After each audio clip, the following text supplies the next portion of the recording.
حضرت سلیمان علیہ السلام اور چونٹی۔ بچوں، آج ہم ایک بہت ہی پیارا اور حیرت انگیز واقعہ سنیں گے جو قرآن پاک میں بھی آیا ہے۔ یہ واقعہ ہے حضرت سلیمان علیہ السلام اور ایک چھوٹی سی چونٹی کا۔ حضرت سلیمان علیہ السلام کو اللہ تعالیٰ نے بہت خاص نعمتیں دی تھی۔ آپ نہ صرف نبی تھے بلکہ ایک عظیم بادشاہ بھی تھے۔ آپ کو اللہ نے یہ معجزہ دیا تھا کہ آپ جانوروں اور پرندوں کی زبان بھی سمجھ لیتے تھے۔ ایک دن حضرت سلیمان علیہ السلام اپنے لشکر کے ساتھ جا رہے تھے۔ ان کے لشکر میں انسان، جنات اور پرندے سب شامل تھے۔ آسمان پر پرندے اڑ رہے تھے، زمین پر سپاہی چل رہے تھے اور خود حضرت سلیمان علیہ السلام اپنے لشکر کی قیادت کر رہے تھے۔ اسی راستے میں چونٹیوں کی ایک وادی آئی۔ وہاں بہت ساری چونٹیاں رہتی تھیں۔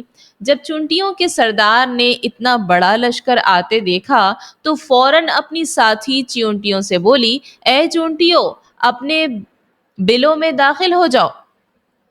کہیں ایسا نہ ہو کہ سلیمان علیہ السلام اور ان کا لشکر تمہیں روند ڈالے اور انہیں پتہ بھی نہ چلے۔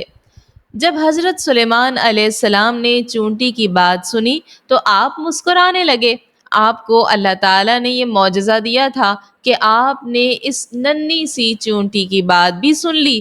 حضرت سلیمان علیہ السلام نے اللہ کا شکر ادا کیا اور دعا کی کہ اے میرے رب، مجھے توفیق دے کہ میں تیری ان نعمتوں کا شکر ادا کروں جو تو نے مجھے اور میرے والدین کو عطا فرمائی۔ بچوں، اس واقعے سے ہمیں کیا سبق ملتا ہے کہ اللہ چاہے تو اپنے نبی کو بہت بڑے معجزے عطا کر دیتا ہے، اور ہمیں بھی ہمیشہ اللہ کا شکر ادا کرنا چاہیے، چاہے وہ چھوٹی سی چیز ہی کیوں نہ ہو۔